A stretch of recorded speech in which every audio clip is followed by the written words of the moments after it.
Mulai. Bismillahirrahmanirrahim. Assalamualaikum warahmatullahi wabarakatuh. Alhamdulillahirabbil alamin. Wa bihi nasta'in ala umurid dunya waddin. Wassalatu wassalamu ala asyrafil anbiya'i wal mursalin nabiyyina Muhammad wa ala alihi wa sahbihi ajmain. Wa man ihtada bihudah wattaba atharahu ila yaumiddin, amma ba'd. Rabbi shrah li sadri wa yassir li amri wahlul 'uqdatam min lisani yafqahu qawli. Allahumma inna nas'aluka ilman nafi'a wa rizqan thayyiban wa amalan mutaqabbala. Para akhwat dan ummahat yang semoga senantiasa dirahmati dan diberkahi oleh Allah Subhanahu wa taala. Alhamdulillah, kembali kita dipertemukan oleh Rabbuna Jalla wa'ala dalam majelis ilmu yang berbarokah. Insyaallah ta'ala pada kesempatan yang berbarokah ini kita akan belajar bersama buku yang baru di tahun baru, dengan semangat yang baru. Ya. Setelah sebelumnya, alhamdulillah kita telah menyelesaikan kitab Fusul fil Adab wa Makarimil Akhlaq karya Imam Ibnu Aqil. Pada kesempatan kali ini dan juga pertemuan-pertemuan berikutnya, insyaallah ta'ala kita akan belajar bersama tentang kitab Al-Arba'una Hadisan fi Riqqati wal Buka, yaitu 40 hadis pelembut hati. Kitab ini berisi tentang kumpulan hadis-hadis Nabi Shallallahu Alaihi Wasallam yang dikumpulkan oleh penulisnya, yaitu Syekh Muhammad Khair Ramadan Yusuf, yang berkaitan tentang hadis-hadis Nabi Shallallahu Alaihi Wasallam yang diharapkan bisa melembutkan hati kita. Dan ini penting karena hati itu adalah pusat kemuliaan seorang hamba di sisi Allah Subhanahu wa taala. Sebab Allah Subhanahu wa taala tidak menilai seorang hamba itu dari casingnya, dari paras wajahnya, dari hartanya, jabatannya, nasabnya, tidak. Tapi kemuliaan seorang hamba itu terletak pada hatinya. Sebagaimana Allah Subhanahu wa taala berfirman dalam surat Al-Hujurat ayat 13, "Inna akramakum indallahi atqakum." Sesungguhnya yang paling mulia di antara kalian adalah yang paling bertakwa di antara kalian. Allah tidak mengatakan yang paling mulia di antara kalian, yang paling cantik di antara kalian, yang paling banyak fulusnya di antara kalian, ya, yang paling keren rumahnya, mobilnya, enggak. Tapi yang paling mulia di sisi Allah Subhanahu wa taala adalah yang bertakwa, dan takwa itu tempatnya di dalam hati. Makanya Nabi pernah mengatakan at-taqwa hahuna, takwa itu di sini, wa yushiru ila sadri, beliau mengisyaratkan ke dadanya, yaitu ke hatinya. Begitu juga hati itu adalah ibaratkan seperti raja bagi anggota tubuh yang lain. Jika hati kita baik, maka anggota tubuh yang lainnya pun ngikut menjadi baik. Sebaliknya, jika hati rusak, maka yang lainnya pun rusak. Sebagaimana dalam hadis, "Ala inna fil jasadi mudghatan, idza salahat salahal jasadu kulluh, wa idza fasadat fasadal jasadu kulluh, ala wahiyal qalbu." Ketahuilah bahwa pada jasad seorang manusia itu ada sekerat daging. Jika dia baik, yang lainnya pun akan baik. Jika dia rusak, yang lainnya pun akan rusak, yaitu hati. Ya, maka hati ibaratkan seperti raja bagi anggota tubuh. Dialah yang memerintahkan anak buahnya, anggota tubuh yang lain, untuk baik atau untuk jelek. Dialah yang memerintahkan mata untuk melihat yang baik-baik, dialah yang memerintahkan telinga untuk mendengarkan yang baik. Dialah yang memerintahkan lisan untuk mendengarkan, untuk berbicara yang baik, kalau hatinya baik. Tapi sebaliknya, kalau hatinya rusak, dialah yang memerintahkan mata untuk melihat yang haram. Dialah yang memerintahkan telinga untuk mendengar yang haram. Dialah yang memerintahkan lisan berbicara yang haram, yang kotor. Oleh karenanya, para akhwat, para ummahat, mari kita berusaha untuk memperbaiki hati kita. Karena kebaikan dan keistiqomahan keimanan seorang hamba itu yang paling penting adalah pada hatinya. Makanya Nabi mengatakan, la yastaqimu imanu abdin hatta yastaqima qalbuh. Tidak akan istiqomah keimanan seorang hamba sampai istiqomah dulu apa? Hatinya. Maka kita kalau pengen memperbaiki diri kita, jangan cuma sekedar casing kita saja. Tapi yang paling penting kita perbaiki hati kita. Di saat banyak orang hanya sibuk memoles casingnya, ya, banyak orang Masya Allah begitu peduli sama pakaiannya, penampilannya, rumahnya, mobilnya, ya, jerawatan dikit langsung cari ganti apa? Skincare.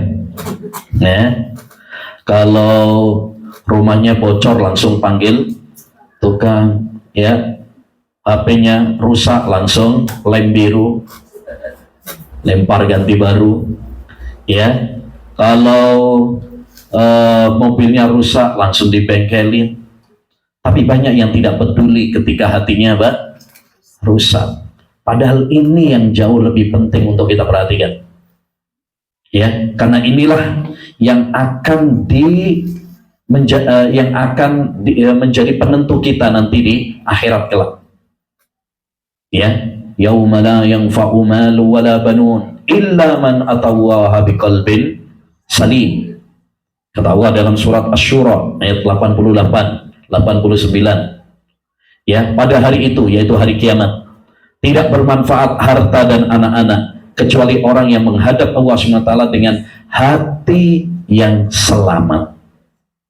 Hati yang sehat. Hati yang selamat itu apa? Selamat dari syubhat, selamat dari syahwat, selamat dari syirik, selamat dari bid'ah, selamat dari penyakit-penyakit hati seperti hasad, sombong, ya, musuhan sama orang dan lain sebagainya.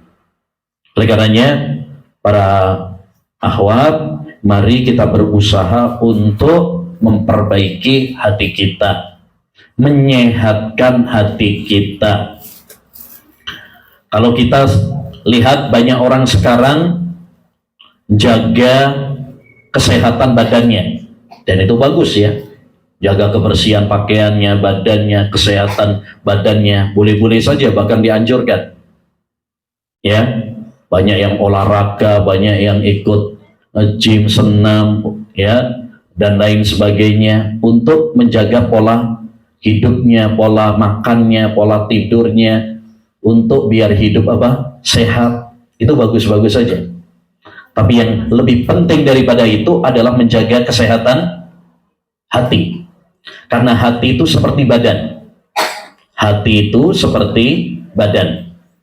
Kalau badan kita ada yang sehat, ada yang sakit, begitu juga dengan hati. Ada hati qalbun salim, hati yang sehat, hati yang selamat, ya, hati yang bertauhid, hati yang beriman, hati yang bersih dari dosa, dari noda-noda dosa. dan ada juga hati yang berpenyakit, hati yang sakit, bahkan ada juga hati yang mayyit, mati. Ya, Allah Subhanahu wa taala misalkan menyebutkan dalam surat Al-Baqarah tentang orang-orang munafik, fi qulubihim maradun. Di dalam hati mereka terdapat penyakit. Berarti penyakit hati itu ada apa tidak? Ada. Bahkan penyakit hati, kata Imam Ibnul Qayyim, lebih berbahaya daripada penyakit badan. Ya. Di antaranya penyakit yang paling berbahaya misalkan qaswatul qulub, hati yang keras. Ya, kalau penyakit badan ada yang kronis ya. Ada yang sangat berbahaya sekali, kanker misalkan. Nah, ini ada penyakit hati itu yang paling berbahaya, namanya qaswatul qulub, hati yang keras. Ya, seperti disebutkan oleh Allah dalam surat Al-Baqarah juga, ayat 74, summa qasat qulubukum min ba'di dzalik fahiya kal hijarati aw ashaddu qaswah. Ya. Kemudian hati kalian menjadi keras, bahkan lebih keras daripada batu. Jadi ada hati manusia itu yang lebih keras daripada batu, membeku, berkarat. Ya, dan ini penyakit yang paling berbahaya. Seperti kata Hudzaifah ibnul Yaman, a'zamul masa'ib qaswatul qulub. Musibah yang paling berat, penyakit yang paling berat adalah hati yang keras. Maka kita berupaya melembutkan hati kita. Kita ngaji ilmu agama seperti ini, tujuan utamanya adalah agar kita memiliki hati yang lembut, memiliki hati yang bersih. Karena inilah hati yang sangat dicintai oleh Allah Subhanahu wa taala. Afdhalun nas mahmumul qalbi saduqul lisan. Manusia yang paling mulia di sisi Allah Subhanahu wa taala adalah yang memiliki hati yang lembut, hati yang bersih, dan lisan yang jujur. Demikian juga kata Nabi sallallahu alaihi wasallam, inna lillahi aniyatan fil ard. Allah itu memiliki bejana di muka bumi. Wa aniyatu rabbikum qulubu ibadihi sholihin. Dan bejana Rabb kalian adalah hati para hambanya yang soleh. Wa habbuha ilaih alyanuha wa arakuha. Dan hati yang paling dicintai oleh Allah SWT yaitu hati yang paling lembut, hati yang paling lembut dan hati yang paling bersih.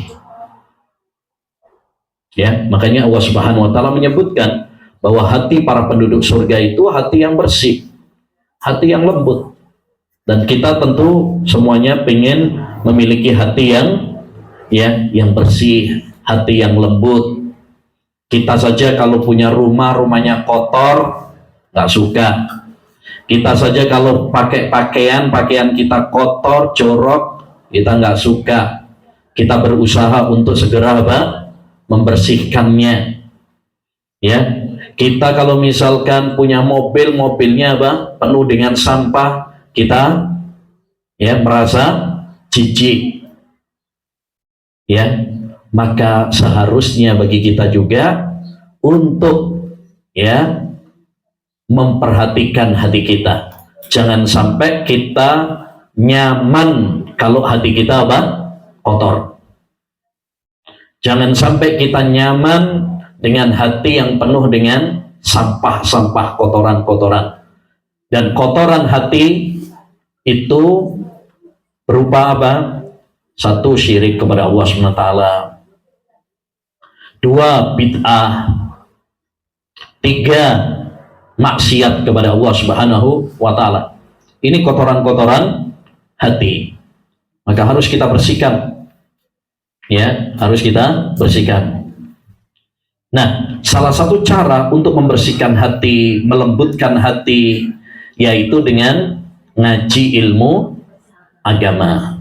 Ya, seperti yang kita lakukan sekarang ini, kita baca hadis-hadis Nabi Shallallahu Alaihi Wasallam, ya, yang bisa melembutkan hati, maka ini adalah apa namanya, ya, insya Allah Taala bisa melembutkan hati kita, insya Allah Taala. Baik para ibu yang semoga dirahmati oleh Allah Subhanahu Wa Taala.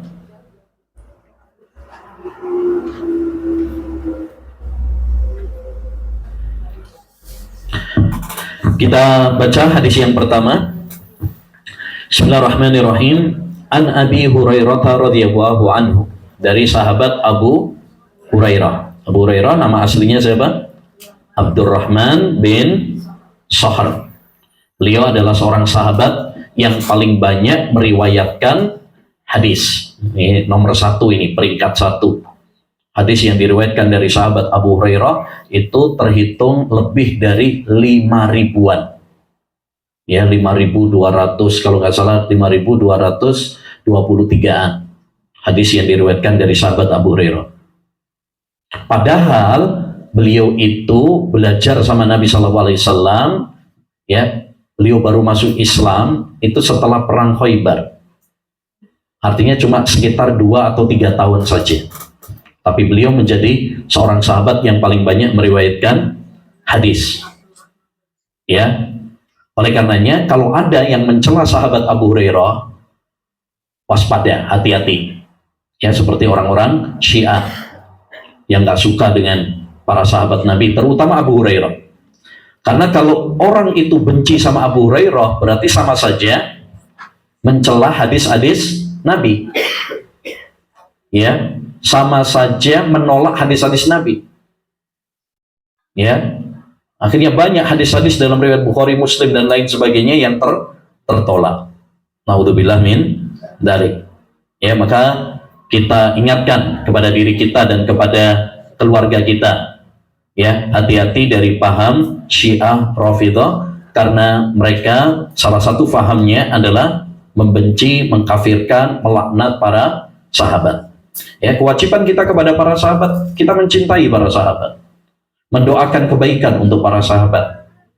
Tidak boleh mencela, apalagi mengkafirkan atau melaknat para sahabat. Sahabat Abu Hurairah radhiyallahu anhu mengatakan, anna rajulan syaka ila Nabi sallallahu alaihi wasallam qaswata qalbi. Bahwasanya ada seorang laki-laki.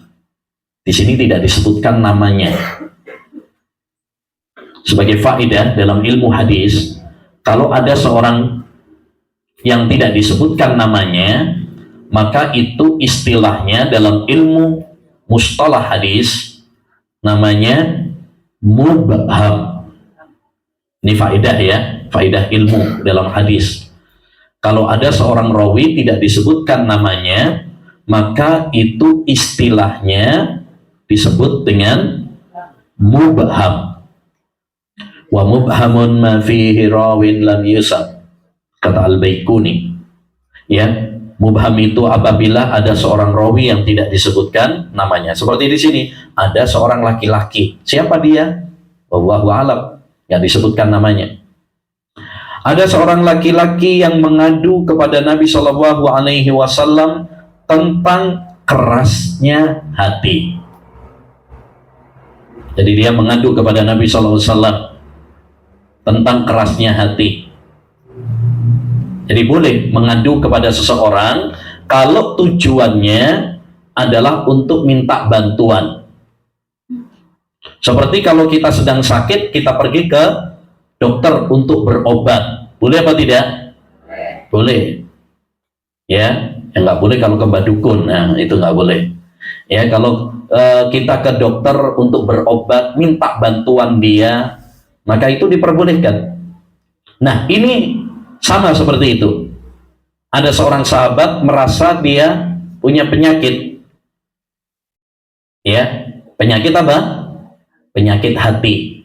Dan ini penyakit yang paling berbahaya, yaitu kerasnya hati. Qaswatul qulub. Ya, qaswatul qulub. Hati itu bisa sakit, dan salah satu penyakit hati yang paling berbahaya yaitu kerasnya hati. Ya. Nah, dia pergi kepada Nabi karena Nabi itu adalah dokter hati. Nabi itu adalah dokter hati. Faqala, maka Nabi SAW menjawab, imsah ra'sa yatimin wa at'im miskinan. Nabi SAW mengatakan, usaplah kepala anak yatim. Maksudnya apa? Sayangi anak yatim, pedulilah dengan anak yatim. Wa'at'im miskinan, dan berilah makan kepada orang miskin. Artinya salah satu obat untuk melembutkan hati yang keras yaitu dengan cara peduli kepada anak-anak yatim. Siapa anak yatim? Anak yatim adalah man mata abuhu walam yablugh, anak yang ditinggal mati oleh ayahnya dan dia belum balik. Itu definisi anak yatim, yang ditinggal mati ayahnya, bukan ditinggal minggat ya, ditinggal mati, dan dia belum balik. Dan tanda balik itu ada 3 atau 4 ya. 1 yaitu kalau dia mimpi basah.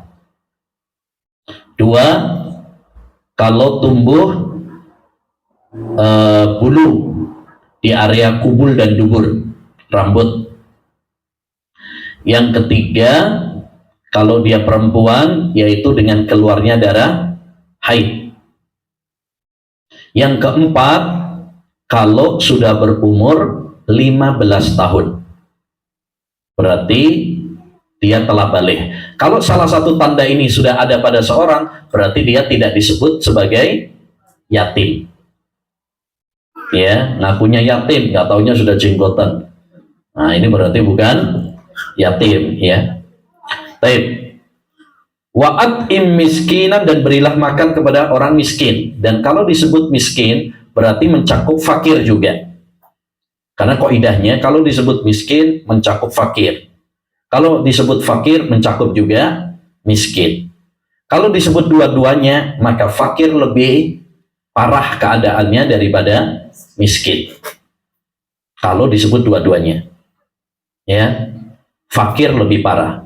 Fakir itu kalau dia nggak punya pekerjaan sama sekali, atau punya pekerjaan tapi pendapatannya tidak mencukupi separuh kebutuhannya. Ya, misal kalau dia kebutuhannya dalam sehari itu 100.000, dia kerja tapi nggak bisa menghasilkan separuh kebutuhannya, 50.000 aja nggak dapat. Nah, itu namanya fakir. Tapi kalau miskin, maka 1, dia punya pekerjaan dan punya penghasilan lebih dari separuh tapi nggak mencukupi kebutuhannya. Kalau kebutuhannya 100.000, berarti dia hanya bisa dapat misalkan 70.000 misalkan. Maka itu disebut apa? Miskin. Ya, miskin. Berarti lebih parah mana? Fakir atau miskin? Fakir. Itu kalau disebut dua-duanya. Seperti dalam surat At-Taubah ayat tentang zakat, innamas shadaqatu lil fuqara'i wal masakin. Sesungguhnya zakat itu diberikan kepada fakir dan miskin. Nah, itu disebut dua-duanya, fakir sama miskin. Ya, fakir sama miskin, berarti fakir lebih parah. Tapi kalau disebut salah satunya saja, seperti dalam hadis ini disebut salah satunya saja, maka sudah mencakup yang lainnya. Disebut miskin berarti mencakup juga apa? Fakir. Disebut fakir mencakup juga miskin. Baik. Dari hadis ini, para akhwat, dapat kita ambil beberapa faedah. Faedah yang pertama yaitu bolehnya mengadu kepada manusia jika tujuannya benar, jika memiliki tujuan yang benar. Seperti apa tadi? Seperti konsultasi kesehatan, misalkan karena dia sakit, dia konsultasi kepada dokter, ya. Atau kita lagi ada masalah, konsultasi kepada ustadz misalkan yang kita harapkan bisa memberikan nasihat, bisa memberikan solusi yang terbaik, ya, mengadu seperti ini hukumnya adalah apa? Boleh. Ya, boleh. Yang tidak boleh kalau kita mengadu kepada makhluk, ya, tanpa tujuan. Apalagi kalau diiringi dengan mencela takdir. Ya, mencela takdir, tidak suka dengan takdir yang telah Allah Subhanahu wa taala takdirkan kepadanya. Nah, ini nggak boleh. Ya, nggak boleh. Tapi kalau memang ada tujuan, maka itu diperbolehkan. Dan hukum asalnya kita mengadu dan mengeluh itu kepada siapa? Kepada Allah Subhanahu wa taala. Seperti dalam surat Yusuf ayat 84 ketika Nabi Yakub mengatakan, innana ashku bathi wa huzni ila Allah. Sesungguhnya aku mengadukan, ya, kesedihanku kepada Allah Subhanahu wa taala. Jadi hukum asalnya kita curhat kepada Allah Subhanahu wa taala. Itu curhat yang paling baik. Bukan curhat di media sosial. Ya, bukan curhat di media sosial. Ini curhat yang terlarang ini. Karena nggak menyelesaikan masalah. Lagi berantem sama suami, bikin status, ya, curhat sana sini di media sosial, bikin konten nangis-nangis, ya, podcast ke sana kemari, misalkan. Ini curhat yang salah, ya, karena apa?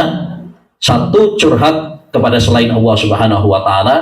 Yang kedua, bukan dalam rangka untuk meminta solusi, ya, meminta solusi, tapi hanya sekedar apa? Menebar keluh kesah dia. Nah, ini nggak boleh, ya, nggak boleh. Maka diperhatikan, ya, para akhwat, kalau memang ada masalah, yang paling penting kita curhatkan kepada Allah Subhanahu wa taala. Bangun tengah malam, ya, nangis, doa sama Allah Subhanahu wa taala. Itu bikin hati kita apa? Pelong, lega.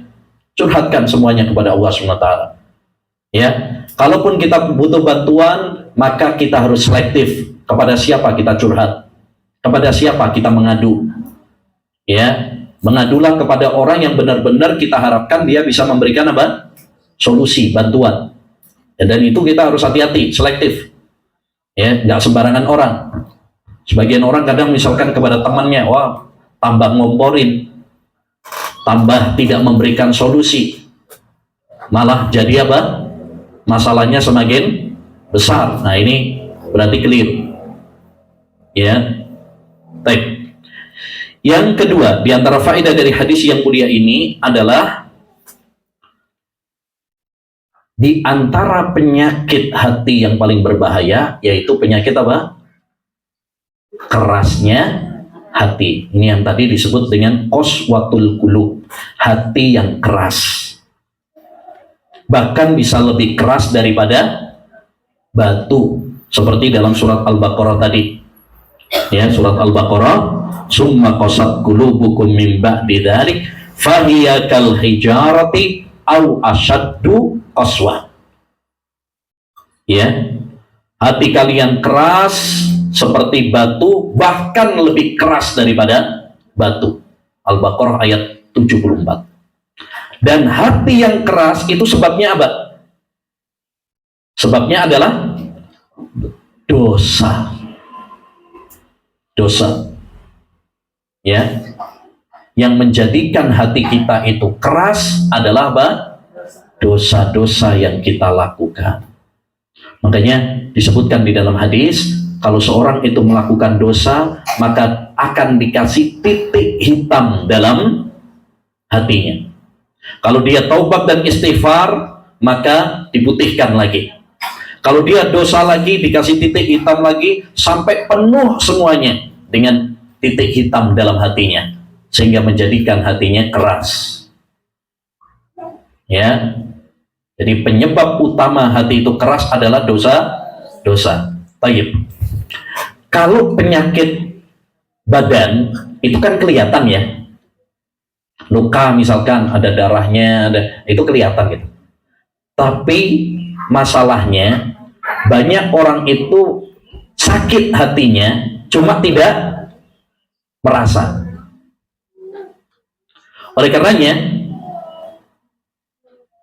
perlu kita tahu tentang tanda-tanda hati yang keras. Diagnosa, untuk mendiagnosa ya hati yang keras. Apa tanda-tanda hati yang keras? Hati yang keras tanda-tandanya satu, akhwat, mari kita perhatikan ini untuk introspeksi kita. Kalau kita punya tanda-tanda ini, berarti hati kita hati yang keras, hati kita sedang sakit. Yang pertama, tanda hati yang keras itu adalah malas beribadah. Ya, mau sholat kok rasanya bang males, berat. Nah ini tandanya hati kita sedang sakit, keras. Sebagaimana Allah berfirman tentang orang-orang munafik dalam surat An-Nisa ayat 142. Wa idza qamu ila sholati qamu kusala. Orang-orang munafik itu kalau mereka sholat, mereka malas, berat. Terutama kalau sholat subuh dan sholat isya. Hujan. Ya hujan. Mari kita berdoa kepada Allah SWT karena turunnya hujan itu apa? Mustajab ya. Mustajab. Ya. Mustajab. Kita mohon kepada Allah SWT sebagaimana Allah menurunkan hujan yang bisa menyuburkan tanaman, maka kita mohon kepada Allah SWT agar Allah mencurahkan ilmu yang bermanfaat kepada kita, yang bisa menyuburkan iman kita, melembutkan hati kita semuanya. Amin ya rabbal alamin. Yang kedua, tanda hati yang keras itu adalah ghaflah, lalai. Lalai dari akhirat, lalai dari teguran-teguran Allah Subhanahu wa taala. Ya, cuek, acuh tak acuh. Baca Quran nggak bergetar hatinya. Dikasih musibah tidak menyadarkan dia. Nah, ini berarti tandanya hati yang keras. Ya, seperti yang Allah sebutkan dalam surat Al-An'am ayat 43. Al-An'am ayat 43. Allah berfirman, "Falaula idza ja'ahum ba'suna tadarra'u walakin qasat qulubuhum wa zayyana lahumus syaitanu ma kanu ya'malun." Andai saja tatkala datang peringatan kami kepada mereka, lalu mereka ya bersimpuh di hadapan Allah Subhanahu wa taala. Jadi andai saja manusia itu kalau dikasih musibah, peringatan oleh Allah SWT menyadarkan mereka, tentu itu lebih baik. Walakin qasat qulubuhum, tetapi sayangnya hati mereka apa? Keras. Mereka dikasih peringatan tapi nggak membuat mereka sadar. Nah ini karena kelalaian mereka, karena hati mereka hati yang keras. Yang ketiga, di antara tanda hati yang keras adalah kalau kita lebih cinta kepada dunia daripada akhirat. Kalau kita lebih mementingkan dunia daripada akhirat. Bal tu'sirunal hayatad dunya wal akhiratu khairun wa abqa. Surat Al-A'la ayat 16 dan 17. Ya, kalian wahai manusia lebih mementingkan dunia, padahal akhirat itu lebih baik dan lebih kekal. Yang keempat, di antara tanda hati yang keras adalah gelisah, gundah, sumpah kaja bawaannya. Hidupnya tidak tenang. Karena orang-orang yang beriman itu apa? Hidupnya apa? Tenang, bahagia, nyaman, happy.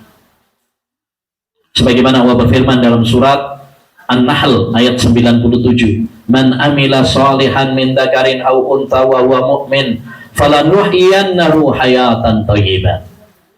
Barang siapa yang beriman dan beramal saleh, baik laki-laki maupun wanita, maka kami akan memberikan kehidupan yang bahagia kepadanya. Jadi orang-orang yang beriman itu hatinya apa? Tenang, bahagia, nyaman.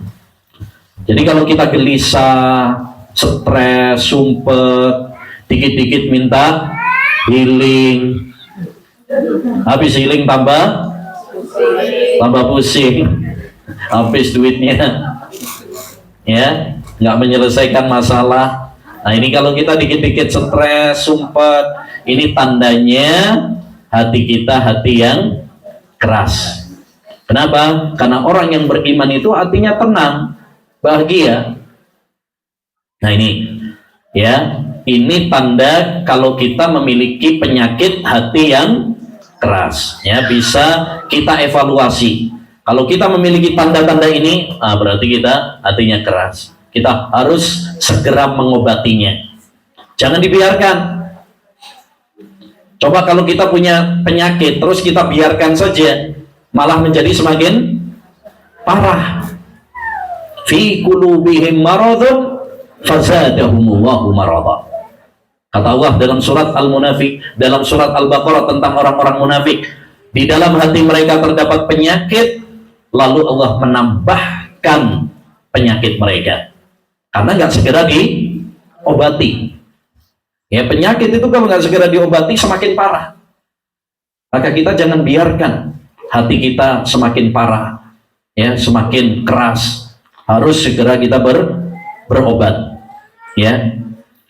Nah, salah satu cara berobatnya yaitu apa? Tadi dengan yang disebutkan oleh Nabi SAW dalam hadis ini, dan itu faedah yang ketiga, salah satu kiat untuk melembutkan hati yaitu peduli kepada anak yatim dan fakir miskin, peduli kepada orang-orang yang lemah,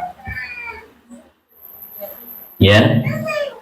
Innama tunsuruna wa turzakuna bidu'afaikum. Kata Allah Subhanahu wa ta'ala, sesungguhnya kalian itu diberi pertolongan, diberi rizki dengan sebab doa-doa orang-orang yang lemah di antara kalian. Di antara orang yang lemah itu adalah fakir miskin, para janda, anak-anak yatim. Maka kita harus peduli kepada mereka. Ya, kasihan hidup mereka.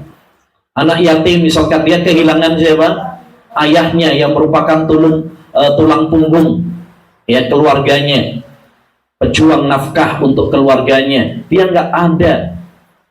Para fakir miskin yang kurang kebutuhan sehari-harinya, ya. Kalau kita peduli sama orang-orang yang lemah, ini bisa melembutkan hati kita dan menjadikan kita semakin bersyukur, qanaah dengan rezeki yang telah Allah SWT berikan kepada kita. Unduru ila man huwa asfala minkum wa la tanduru ila man huwa fawqakum fahuwa ajdaru alla tasdaru nikmata rabbikum.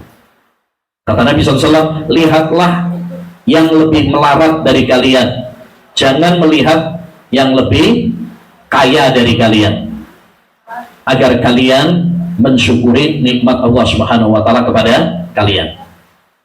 Maka ini penting, ya, ibu-ibu sering-sering melihat yang lebih bawah, lebih melarat daripada kita, supaya kita apa?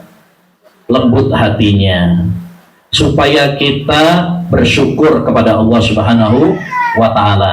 Jangan yang dilihat itu dalam masalah dunia, ya, jangan yang dilihat itu yang lebih kaya daripada kita, yang lebih sultan daripada kita. Kenapa? Karena itu menjadikan hati kita malah sumpah, menjadikan hati kita nggak bersyukur sama Allah Subhanahu wa ta'ala. Termasuk jangan suka lihat konten-konten yang isinya apa? Rumah para sultan, rumah para artis biasanya, ya. Masya Allah. Akhirnya apa?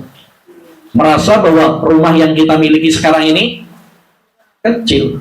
Tapi kalau kita lihat, coba kepada fakir miskin, masih banyak yang rumahnya reot, masih banyak yang numpang, masih banyak yang ngungsi. Apalagi kalau kita pergi ke saudara-saudara kita sekarang di Sumatera, di Aceh, banyak yang lebih melarat daripada kita.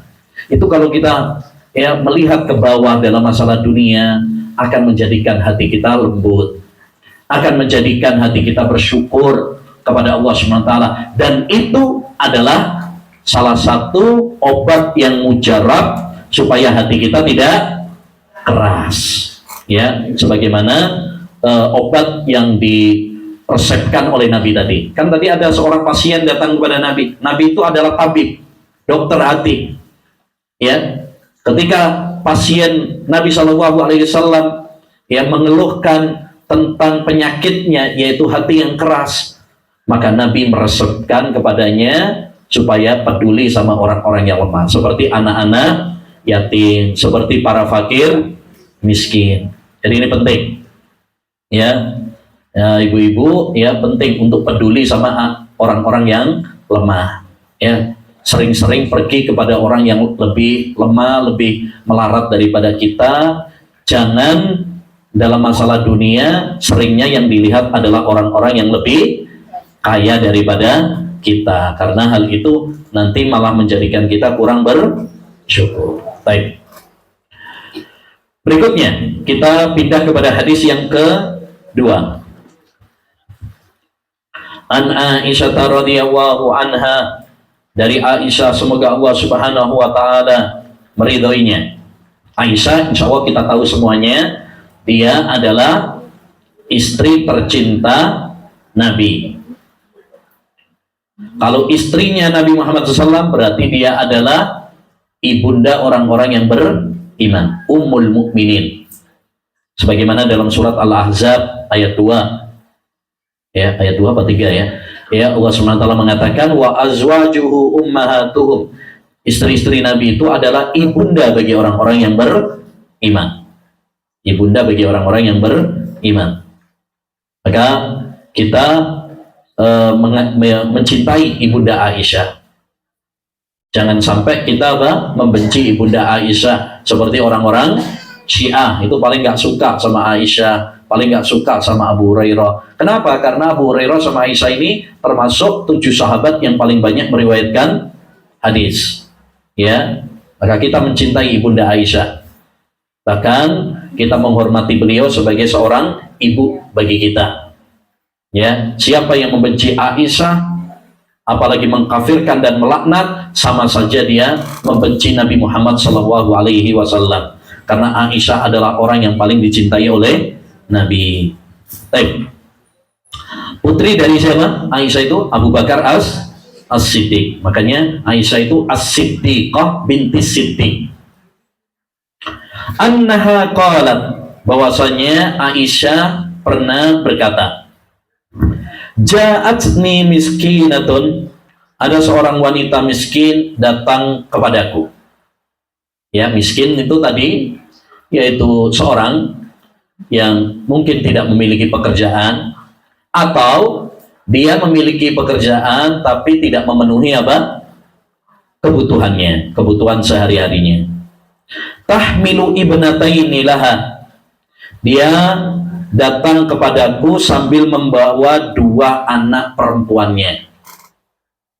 Ya, dia bawa 2 anak perempuan, dia punya 2 anak perempuan, dibawa ke rumahnya Aisyah. Ya, tujuannya apa? Karena dia miskin, dia minta sesuatu, dia kelaparan, ya, minta makanan, ya, ke rumahnya Aisyah. Aisyah istrinya Nabi. Ya. Fa'at amtuha salasata marat. Aisyah nyari-nyari di rumahnya, ya, makanan, ternyata nggak ada apa-apa. Padahal itu rumah manusia yang terbaik, rumahnya Rasulullah SAW, nggak punya apa-apa. Ya, dicari-cari, ternyata hanya ada 3 butir kurma. Bayangkan ya, rumahnya Nabi, gak ada stok makanan, Yang ada cuman 3 butir kurma. Allahu Akbar. Ya, kita kalau baca seperti ini, aduh, sedih. Malu kita sama Nabi SAW. Coba, Nabi itu berbulan-bulan lamanya dapurnya nggak mengepul asap, nggak ada yang dimasak. Nabi SAW ya berbulan-bulan lamanya, disebutkan oleh Aisyah, yang dimakan itu cuma kurma sama air. Bahkan Nabi sering sama Abu Bakar sama Umar itu apa? Kelaparan. Sering. Ya, kelaparan. Subhanallah. Ya, bandingkan ini dengan kehidupan kita. Stok makanan Masya Allah gampang. Ya, minimal Indomie tersedia. Ya kan? Masya Allah. Ya, bahkan hampir setiap rumah kita sekarang sudah ada apa? Stoknya di dapurnya, Masya Allah. Gampang banget. Kalaupun nggak ada stoknya, sekarang tinggal pencet Shopee Food, datang udah langsung. Ya, apalagi di kota baru, mau milih yang mana ada udah. Mau yang Arab, mau yang Korea, mau yang Cina, Masya Allah. Tinggal duitnya udah apa enggak gitu. Ya. Setelah Aisyah nyari-nyari, ternyata cuma ada 3 butir kurma. Fa'aqtat kulla wahidatin minhuma tamrah. Sang ibu tersebut, dia memberikan masing-masing anaknya 1 butir kurma. Kan anaknya 2. Masing-masing dikasih apa?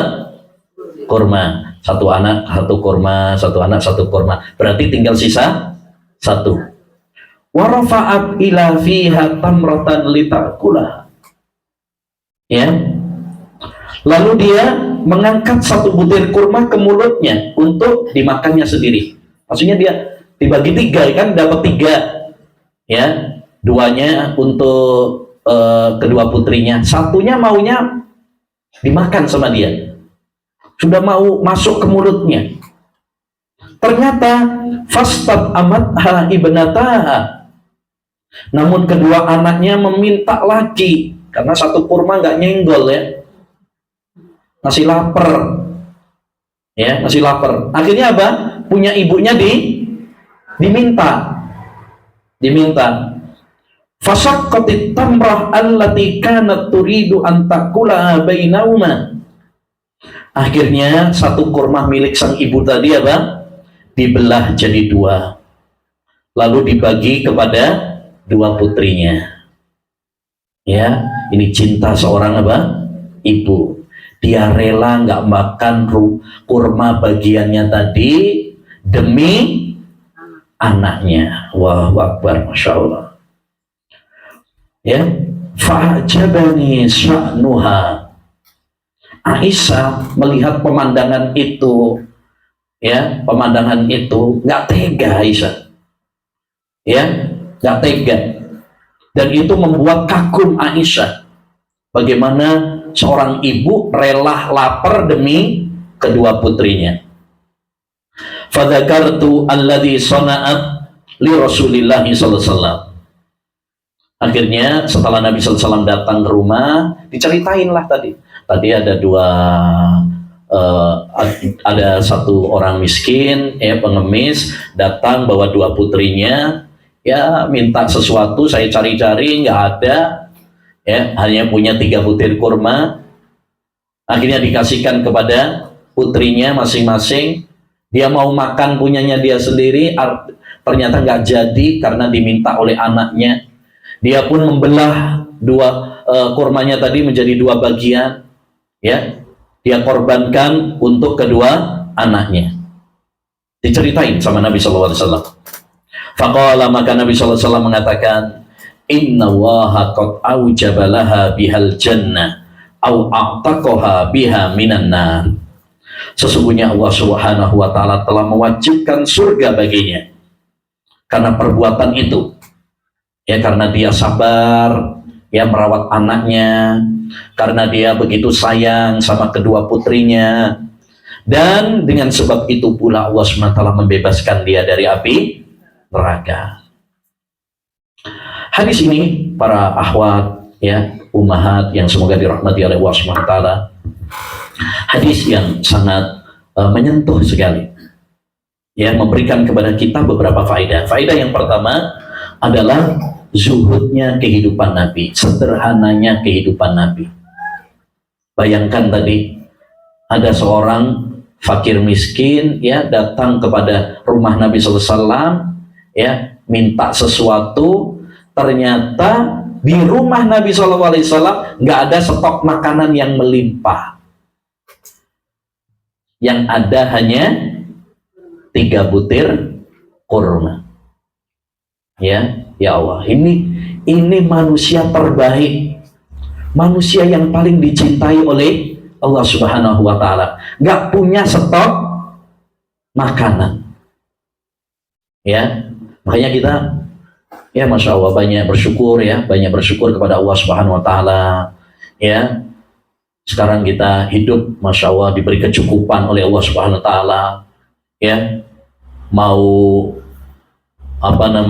tinggal masak, mau tinggal milih menunya, ya, punya stok makanan banyak di kulkas, ya, bahkan dengan mudah kita sekarang beli makanan dengan berbagai macamnya. Kita banyak bersyukur kepada Allah Subhanahu wa Ta'ala. Dan ingat, semua nikmat, termasuk nikmat makanan yang kita makan, semuanya nanti akan ditanya oleh Allah Subhanahu wa Ta'ala. Dulu Nabi SAW yang begitu sederhana hidupnya, makan ala kadarnya, itu saja turun kepada Nabi SAW dan para sahabat ayat summalatus alunna yauma idzin anin na'im. Ya, kata Allah SWT, sungguh kalian akan ditanya tentang nikmat ini. Padahal Nabi hidupnya sudah sederhana, para sahabat sederhana. Itu aja Allah menurunkan ayat ya, yang mengingatkan kepada mereka bahwa mereka akan ditanya tentang nikmat-nikmat yang telah Allah berikan kepada mereka. Lantas bagaimana dengan nikmat-nikmat yang kita rasakan sekarang? Ya. Yang kedua, di antara faedah dari hadis yang mulia ini adalah keutamaan Ibunda Aisyah yang begitu dermawan, begitu mengutamakan orang lain, senang untuk bersedekah. Padahal kehidupan dia sendiri juga apa? Sederhana, melarat. Aisyah bukan orang yang kaya, tapi begitu ada orang yang lebih membutuhkan, maka terketuk hatinya, mendahulukan orang lain. Wa yu'thiruna ala anfusihim walau kana bihim khasasah. Orang-orang yang beriman itu mendahulukan orang lain walaupun dia sendiri apa? Membutuhkan. Walaupun dia sendiri membutuhkan. Aisyah sendiri kekurangan sebenarnya, tapi ya karena ada yang lebih membutuhkan, maka dia mendahulukan orang lain. Inilah ya keteguhan iman ya seorang mukmin yang dicontohkan oleh Aisyah. Karena memang sodako itu nggak main-main. Sodako itu butuh keimanan yang kuat. Ya, kata sebagian ulama, sodako itu seperti jihad, butuh keberanian. Orang yang pemberani maka dia akan bersodako. Tapi orang yang pengecut, takut dengan kemiskinan, maka dia akan pikir-pikir ya, maju mundur untuk bersodako. Yang ketiga di antara faedah dari hadis yang mulia ini adalah ya anjuran bagi kita untuk berbuat baik kepada anak-anak kita, terutama anak perempuan, dan sabar merawat mereka, memenuhi kebutuhan mereka, baik dari sisi makanannya, baik dari sisi pendidikannya. Karena siapa yang sabar merawat anak-anaknya, terutama anak-anak perempuan, maka balasannya adalah apa tadi? Surga, dan akan diselamatkan oleh Allah dari neraka. Maka kita harus sabar menghadapi anak-anak kita, senakal apapun anak kita. Ya, hendaknya bagi kita untuk sabar. Kita laksanakan kewajiban kita sebagai orang tua untuk menafkahi mereka, mendidik mereka. Ya, niatkan semua itu untuk ibadah kepada Allah Subhanahu wa taala. Ya, niatkan semua itu untuk mencari pahala, bukan untuk mengharapkan balasan dari anak. Karena kalau kita niatnya untuk mendapatkan balas budi dari anak, ternyata anak kita nggak balas budi, akhirnya kecewa. Niatkan untuk cari pahala, niatkan untuk menjalankan kewajiban kita, tugas kita sebagai orang tua. Yang keempat di antara faedah dari hadis yang mulia ini adalah cinta seorang ibu kepada anaknya. Lihat bagaimana wanita tadi ya, dia rela untuk tidak makan demi anak-anaknya, rela kelaparan, yang penting anaknya kenyang. Begitu hati seorang ibu, tulus cinta kepada anak-anaknya, ya, rela nggak tidur, yang penting anaknya apa? Bisa tidur, ya, bisa nyenyak, rela lapar, bahkan mungkin kadang-kadang bohong. Ditanya udah makan, udah, padahal belum sebenarnya. Ya, kenapa? Karena dia pengen agar makanan tersebut dimakan oleh anaknya. Inilah cinta seorang ibu. Makanya di dalam agama Islam, kita sebagai seorang anak wajib berbakti kepada orang tua. Karena jasa mereka, cinta mereka, ketulusan mereka, perjuangan dan pengorbanan mereka sangat luar biasa. Apalagi seorang ibu yang mengandung 9 bulan lamanya, yang melahirkan dengan taruhan nyawa, yang menyusui dengan penuh cinta, yang merawat dan mendidik dengan penuh kasih sayang, ya, kesabaran yang luar biasa.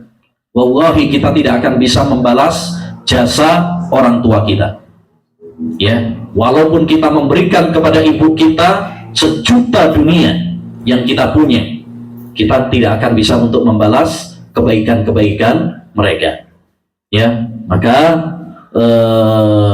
ya, hadis ini mengingatkan kepada kita agar kita peduli kepada orang tua kita, terutama kepada ibu kita. Demikian juga mengingatkan kepada kita agar kita sayang kepada anak-anak kita. Dan di antara faedah dari hadis yang mulia ini, bahwa salah satu faktor yang bisa melembutkan hati kita itu apa? Satu, baca sirah Nabi.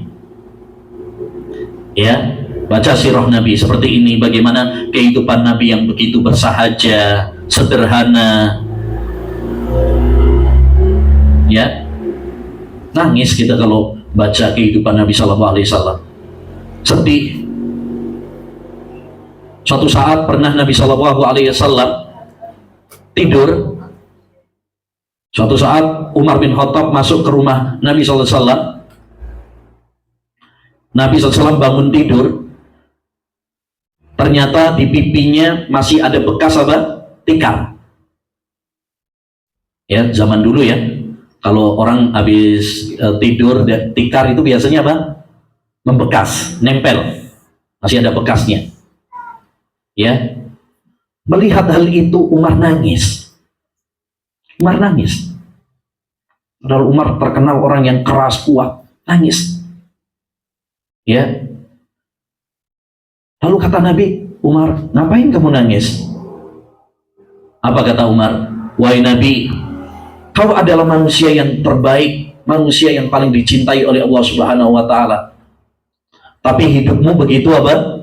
Bersahaja, sederhana. Sampai tidur aja ada bekas apa? Tikar. Sedangkan orang-orang kafir, ya, para raja Persia, Romawi, ya, Allah limpahkan harta, ya, yang melimpah kepada mereka. Maka Nabi Shallallahu Alaihi Wasallam mengatakan, ya, apa peduliku dengan dunia, wahai Umar? Tidaklah aku di dunia ini melainkan seperti seorang musafir bepergian, pengembara yang transit di bawah pohon istirahat. Nanti kalau udah selesai transitnya, dia akan melanjutkan perjalanannya. Ya, Masya Allah, itu kehidupan Nabi. Maka kita penting ya baca sirah Nabi, ya, itu bisa melembutkan hati kita, bisa melembutkan hati kita. Demikian juga diantara yang bisa melembutkan hati kita adalah apa? Sayang dan peduli kepada orang-orang yang lemah.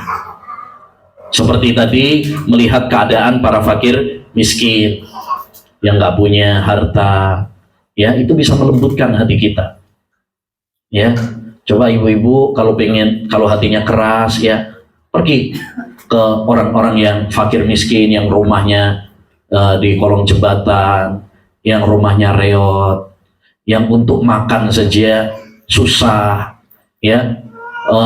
Atau kalau sekarang paling gampang pergi ke Sumatera atau Aceh, ya, para korban bencana. Masih banyak orang-orang yang lebih melarat daripada kita. Ya, kalau kita ingin melembutkan hati kita, pergi ke sana. Lihat. Jangan yang dilihat itu orang-orang yang lebih kaya dari kita, karena itu akan menjadikan hati kita keras, lalai. Baik. Berikutnya, hadis yang ketiga. Hadis yang ketiga. An Abdullah bin Mas'ud radhiyallahu anhu qala, dari sahabat Abdullah bin Mas'ud, semoga Allah Subhanahu wa taala meridhoinya, qala, beliau mengatakan, kunna ma'a Rasulillah sallallahu alaihi wasallam fi safar. Kami pernah bersama Rasulullah SAW dalam suatu perjalanan. Wa mararna bi sajaratin fiha farakha hummara. Lalu kami melewati sebuah pohon yang di dalamnya terdapat dua anak burung hummara. Qalat faja'atil hummaratu ila Rasulillah sallallahu wa hiya tasiyah. Ya. Lalu kami mengambil kedua anak burung tadi, diambil sama sahabat. Maka induknya, ya, induknya datang kepada Rasulullah SAW sambil berkicau dengan keras. Ya? Jadi pada suatu safar ada sebuah pohon yang di situ ada dua anak burung, diambillah sama para sahabat. Ya, induknya, ya, ibunya burung tadi akhirnya apa? Mengadu kepada Rasulullah SAW, berkicau dengan keras. Faqala Nabi sallallahu alaihi wasallam, maka Nabi sallallahu alaihi wasallam pun berkata kepada para sahabat, man faja'a hadhihi bi farkhaiha, siapa yang membuat burung ini terkejut, panik karena telah diambil apa? Anaknya. Siapa yang ngambil anak-anaknya ini sampai membuat ibunya apa? Panik, terkejut. Fakulna nahnu, kami wahai Rasulullah yang ngambil. Qala farudduhuma, kembalikan kedua anaknya ke sarangnya.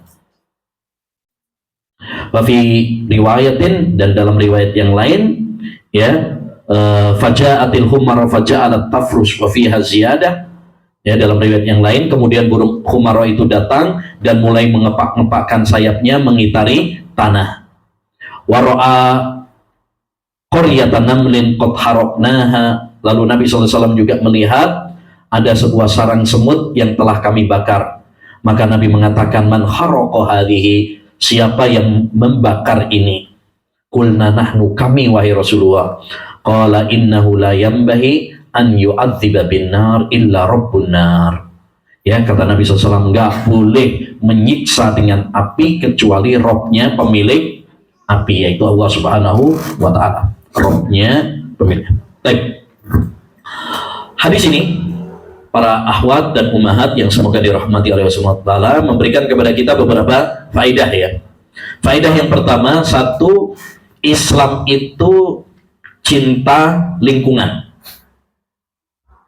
Wahabi lingkungan ini, ya. Islam itu cinta lingkungan, ya. Lingkungan itu mencakup apa? Lautan, sungai, pohon, udara, jalan, ya. Makanya kita harus merawat lingkungan kita, ya. Ibu-ibu misalkan suka pohon, bunga, misalkan, bagus. Nabi bersabda, "Ma min muslimin yagrisu gharsan aw yazra'u zar'an fata'kulu minhu tayrun aw insanun aw bahima illa kana lahu shadaqah."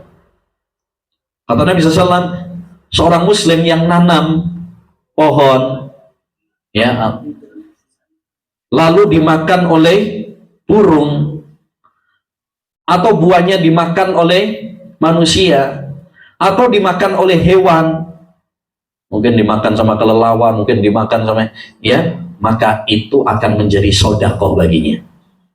Kalau kita misalkan punya tanaman apa? Mangga, jambu misalkan, terus yang panen malah burung misalkan, yang panen malah ya, ada orang lain yang panen malahan misalkan, ya, maka itu akan menjadi sedekah bagi kita, akan menjadi sedekah bagi kita. Jadi Islam itu menganjurkan kita untuk cinta kepada apa? Lingkungan. Maka harus kita rawat, ya, jangan asal tebang, jangan asal merusak.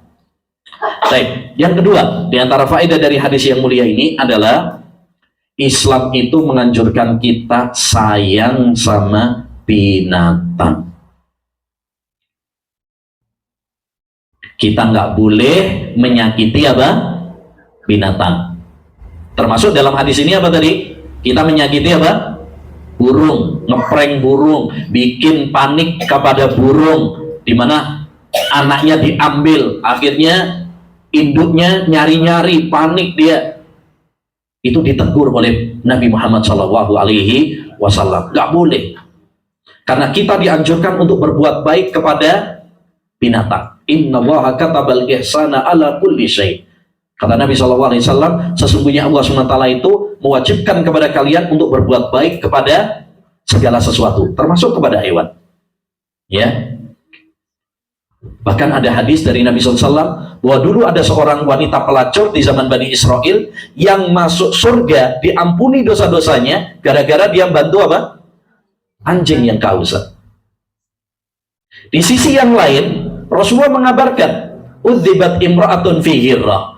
Ada seorang wanita yang masuk neraka, diazab oleh Allah SWT gara-gara dia menyiksa kucing. Ya, dia punya kucing tapi nggak dikasih makan, nggak dikasih minum sampai ya mati. Nah itu nggak boleh kita. Ini nggak boleh.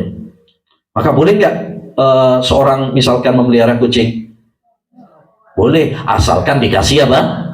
Dikasih makan. Tapi kalau nggak dikasih makan, disiksa, diomelin terus, ditendangin, disiram air panas, ya ini mendingan nggak usah memelihara kucing kalau nggak bisa memelihara.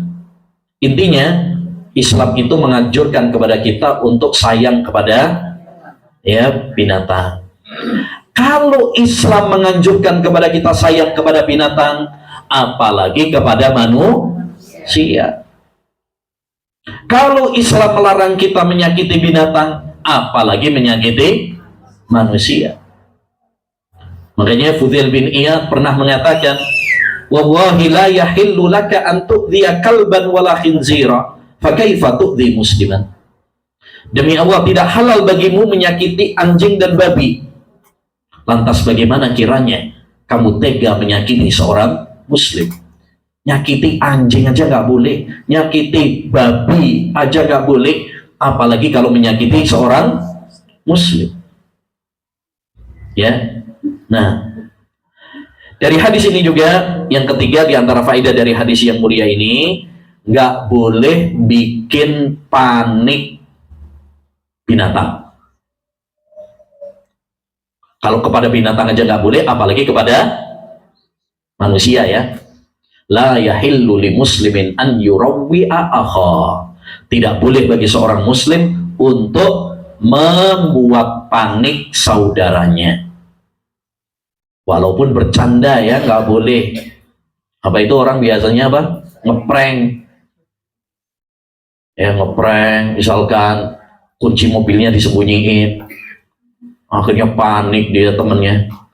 Mana ini nyari-nyari sampai pusing, nggak taunya apa? Prank. Nah, nggak boleh. Ya, ngeprank suaminya minta cerai misalkan. Wah, pusing suaminya. Ini ada apa ini? Nggak ada angin, nggak ada hujan, kok minta cerai.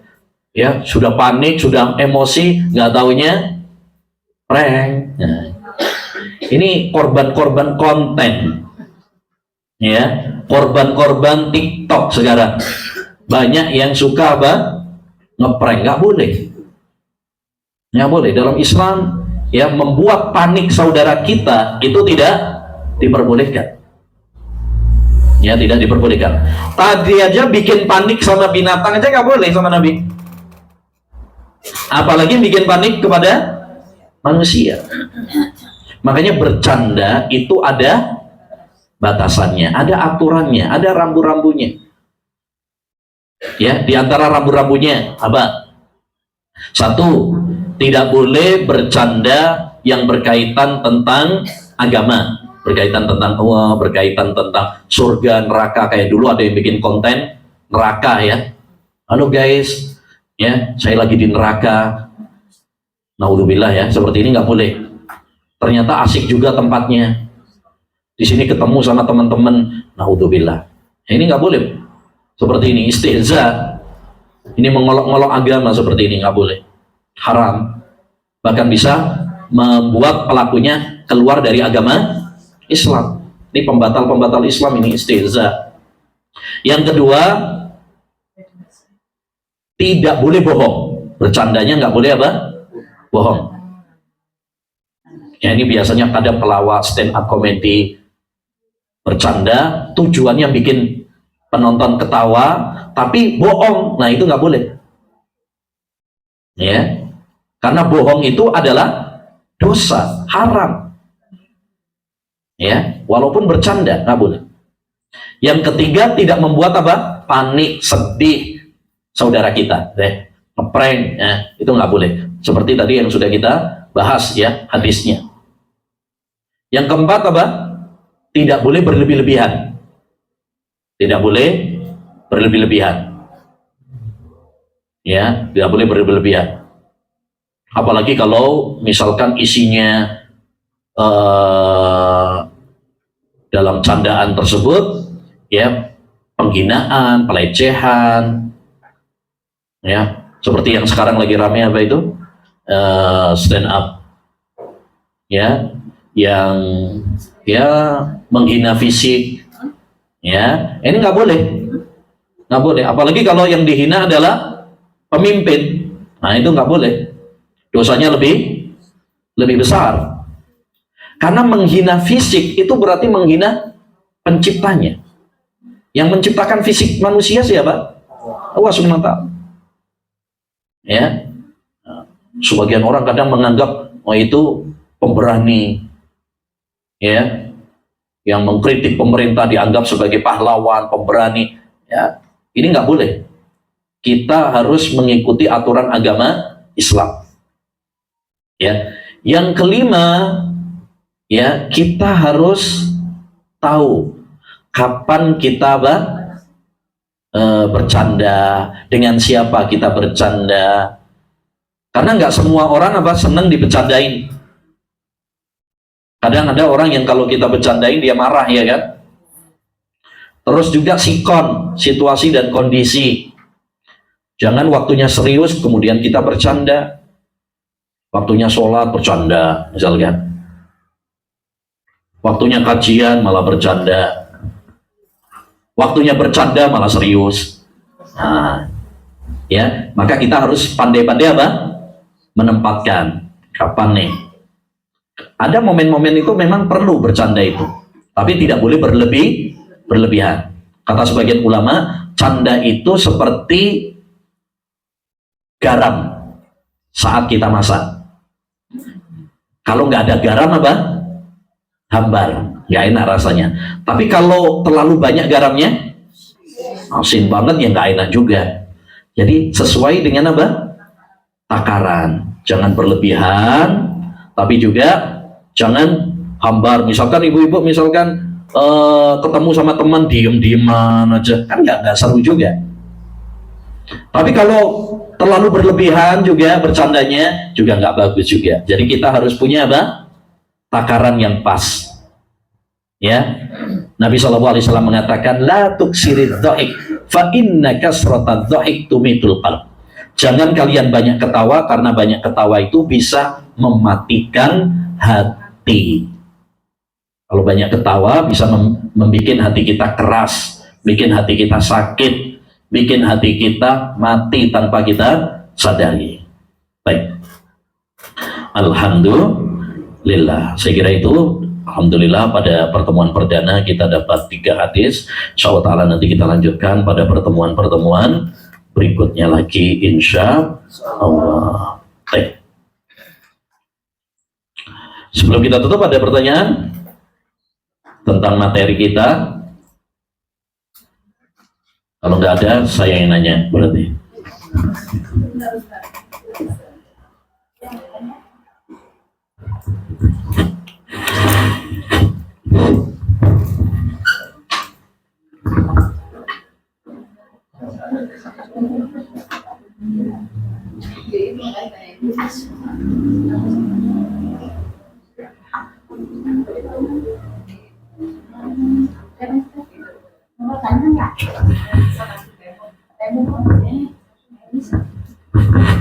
Ya, 1 atau 2 saja.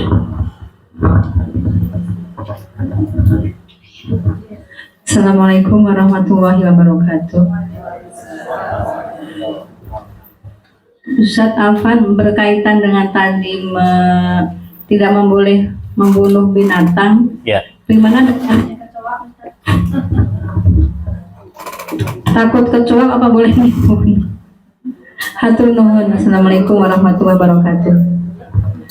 Ya. Kecoa, bolehkah kita membunuh kecoa? Baik.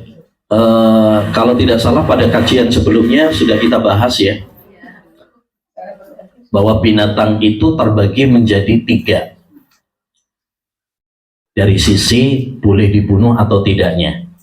Terbagi menjadi 3. 1, ada binatang yang memang dianjurkan bagi kita untuk membunuhnya, seperti ular, seperti tikus, cecak, ya, apa lagi? Ya, tokek, terus juga kalajengking. Ya, ini ada hadis yang menganjurkan kita memang untuk membunuh binatang-binatang tersebut. Yang kedua, ada binatang yang dilarang untuk dibunuh, seperti semut, lebah, burung hut-hut, termasuk juga kemarin apa? Katak, kodok.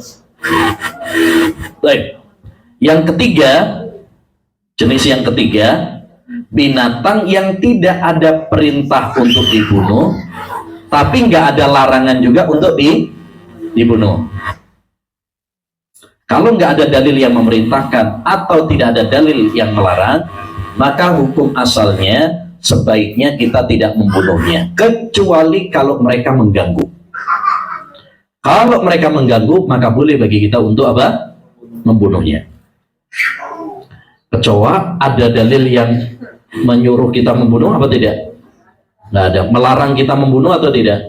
Berarti dia masuk pada kategori yang ketiga.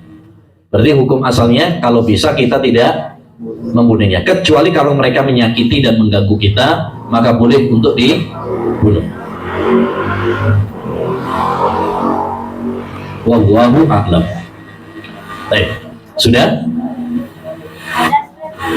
Ada satu lagi, boleh. Bismillah, assalamualaikum. Waalaikumsalam, ya. Ustadz mau tanya ya, begini ada pengobatan herbal ya Ustadz ya.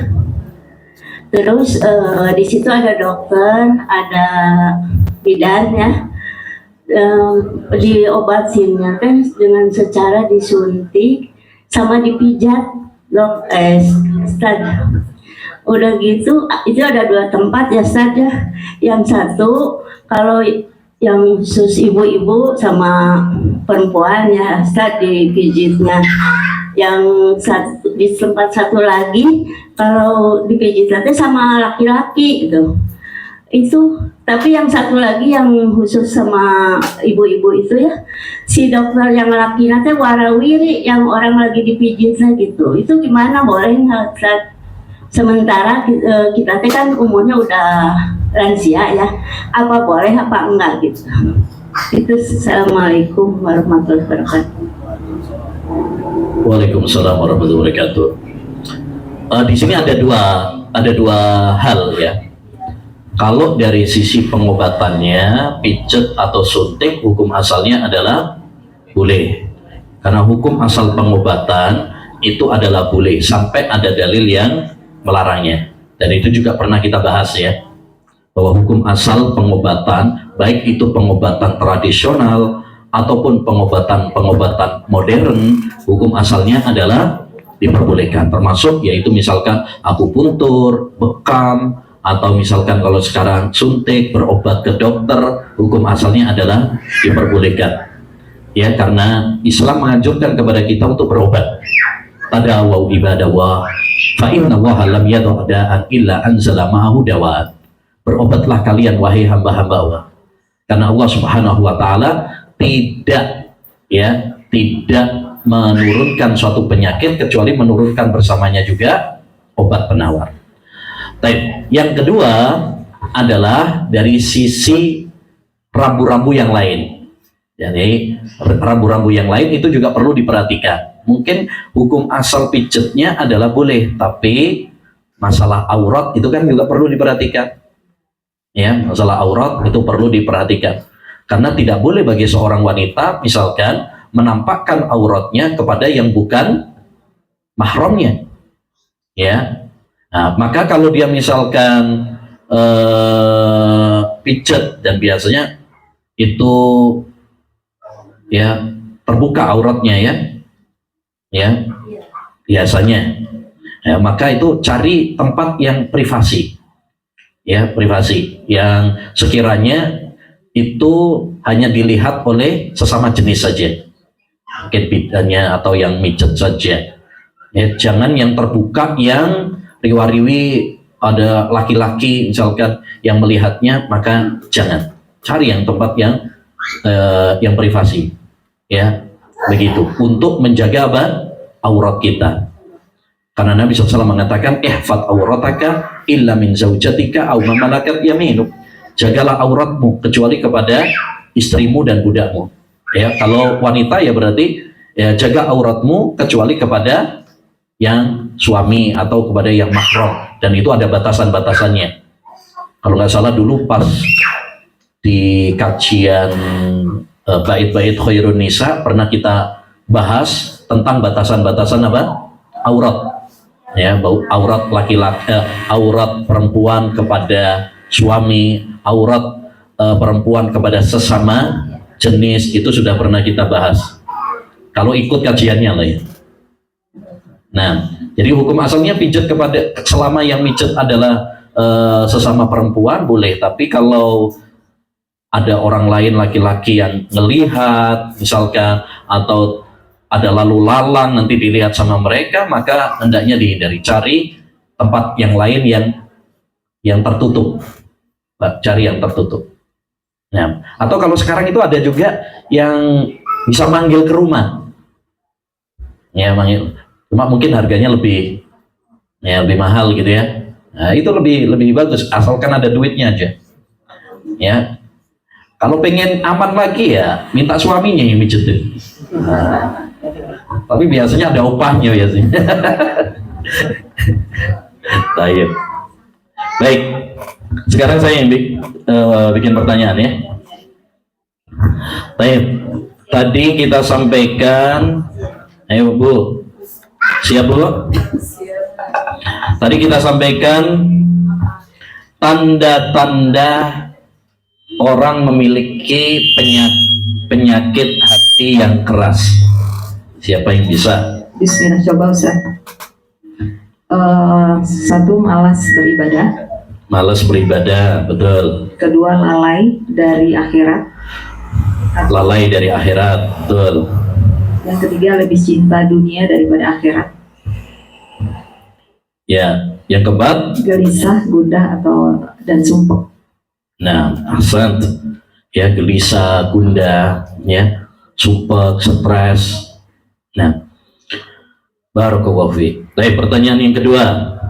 Pertanyaan yang kedua dari hadis yang kedua. Pertanyaan yang kedua dari hadis yang kedua. Siapa yang bisa menyebutkan 5 faedah dari hadis yang kedua? Insya Allah kalau yang nyatet bisa. Qayyidul ilma bil kitabah. Catatlah ilmu itu dengan apa? Tulisan. Itu kan di bukunya sudah ada dikasih tempat catatan ya. Nah, itu dipakai itu, jangan kosong. Ada ungkapan salah seorang ulama, la yunawwarul kitab hatta yudlam. Sebuah buku itu tidak bercahaya sampai penuh dengan coretan. Jadi buku kalau banyak coretannya malah semakin bagus. Jangan sayang-sayang kalau sama buku. Sayangnya sama suami aja. Nah, ayo Bu. Bismillahirrahmanirrahim. Faedah hadis kedua, yang pertama zuhudnya rumah tangga Nabi. Yang kedua, Ya, sederhananya Nabi ya, karena nggak punya stok makanan. Ya, beda sama kita, stok Indominya Masya Allah banyak. Baik, yang kedua Bu. Yang kedua, keutamaan Bunda Aisyah. Yang pertama, senang bersedekah. Ya. Yang kedua, mendahulukan orang lain. Nah, terutama untuk ibu-ibu ya. Ya, kalau bisa senang gemar bersedekah. Karena itu yang dianjurkan oleh Nabi. Wahai para wanita, bersedekahlah karena saya melihat bahwa kalian adalah kebanyakan penduduk neraka. Karena sedekah itu bisa menyelamatkan para wanita dari neraka. Yang ketiga, Anjuran untuk bersabar merawat anak-anak. terutama kalau Terutama anaknya perempuan. betul. Yang keempat, cinta ibu kepada anak-anaknya. Ya, seperti dalam hadis ini di mana ibunya apa? Memberikan Kurma jatahnya kepada anaknya. Akhirnya nggak jadi makan dia ya, demi untuk anaknya. Masya Allah, luar biasa. Terus Salah satu melembutkan hati adalah dari faedah hadis tersebut membaca sirah Nabi. ya, kita perlu ya baca sirah Nabi, bagaimana kehidupan Nabi yang begitu sederhana itu bisa melembutkan hati kita. Baik, pertanyaan yang berikutnya. Pertanyaan yang ketiga. Tadi kita sampaikan rambu-rambu bercanda. Siapa yang bisa?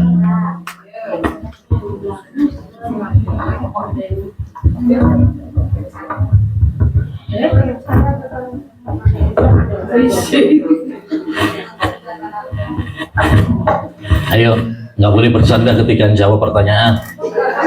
Tidak boleh bercanda tentang neraka. Tentang agama ya, salah satunya tentang surga neraka ya. Tidak boleh bohong. Nah, tidak boleh bohong. Tidak membuat panik saudara kita. Ya, yang Tidak keempat, boleh berlebih-lebihan. tidak boleh berlebih-lebihan. Masya Allah, ahsan. Tapi pertanyaan yang terakhir. Pertanyaan yang terakhir.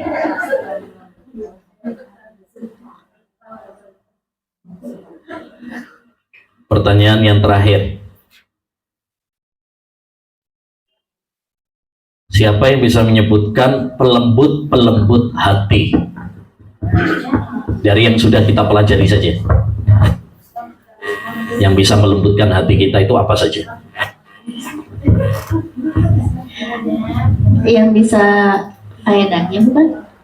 Yang bisa melembutkan hati. Ya, peduli kepada fakir miskin, peduli dan kepada fakir orang-orang yang miskin. lemah, Betul.